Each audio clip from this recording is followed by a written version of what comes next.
ఆస్ట్రాలజీని filter చేస్తే astro psychology, వేదం తర్వాత వచ్చింది వేదాంగం. ధనురాశి వాళ్ళు వాళ్ళ నెక్స్ట్ పరిణితి చెందినటువంటి పరిపక్వత స్టేజ్కి వస్తే ధ్యాన రాశి అని చెప్పండి అని చెప్తున్నాను. ఎందుకు అంటే ధ్యానము అంటే ఇప్పుడు టైం ఎంత అయింది, ఇప్పుడు మనం ఏ సందర్భంలో ఉన్నాము, ఎక్కడున్నాము, మన చుట్టుపక్కల వాతావరణం ఏంటి, మనకు ఉన్నటువంటి మన మన శరీరం మీద మన స్పర్శ మీద మనకు ఉంటుంది నియంత్రణ, ఆలోచన, మన బుద్ధి, ఇవన్నీ కూడా ఏకకాలంలో వర్తమానంలో సంపూర్ణంగా నిమగ్నం, అంటే ఒక రకంగా చెప్పాలంటే మునిగిపోవడం. అంటే you are completely transformed in to the situation, that is called meditation.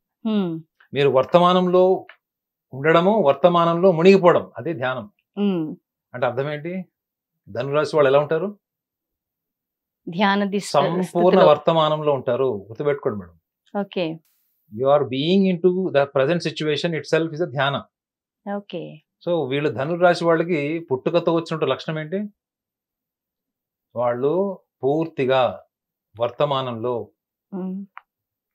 నిమగ్నం అయిపోయి వాళ్ళు చేసేటువంటి పనిలో పూర్తిగా బాధ్యతాయుతంగా వాళ్ళు నిలబడిపోతారు, నిండిపోతారు, మునిగిపోతారు. సో కాబట్టి ఇంత గొప్ప లక్షణం ఉన్న వీళ్ళకి ధ్యాన రాశి అని నేను పేరు పెట్టే వాళ్ళకి. వీరికి శత్రువులు ఎక్కువ ఉంటారు అనుకుంటా, ఎందుకంటే వాళ్ళు ముక్కుసూటిగా అలా చెప్పుతున్నప్పుడు సహజంగా సమాజంలో ఎవరికి నచ్చదు కదా, అంతే అంటారా? అంతే. మీరు ప్రపంచానికి సత్యవాది లోక విరోధి తెలుసు కదా. అవును. సో కాబట్టి వీళ్ళకి విరోధులు ఎక్కడుంటారో కూడా చెప్పాలి. మీరు కుటుంబంలో ఉంటారు. గుర్తుపెట్టుకోండి, ధనురాశి వాళ్ళకి కుటుంబంలోనే మాక్సిమం శత్రువులు ఉంటారు. వీళ్ళకి కుటుంబం అంటే కేవలం అన్నదమ్ములు అక్కచెల్లెలు కాదు, బంధువులు, వీళ్ళందరిలో కూడా వీళ్ళకి అంతర్ముఖులు అంటారు. అంతర్ముఖులు అంటే ఇంట్రోవర్ట్స్. గుర్తుపెట్టుకోండి, వీళ్ళు ఏది కూడా తొందరగా భావ వ్యక్తీకరణ, తులారాశి వాళ్ళలాగా మిథున రాశి వాళ్ళలాగా మనసులో ఉన్నది ఉన్నట్టు ఇట్లా మొహమాటం లేకుండా చెప్పలేరు. వీళ్ళు చాలా టైం తీసుకుంటారు. ఒకసారి ఎస్ చెప్పడానికి టైం తీసుకుంటారు, ఈక్వల్గా నో చెప్పడానికి కూడా టైం తీసుకుంటారు వీళ్ళు. కానీ వీళ్ళలో ఏంటంటే వీళ్ళు ఎందుకు నిర్మోహమాటంగా సూటిగా ఉంటారంటే వీళ్ళు సహనం తక్కువ.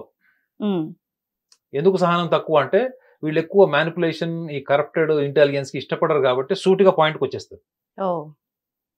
అది నచ్చుతుంది సమాజానికి, నచ్చదు. ఓకే.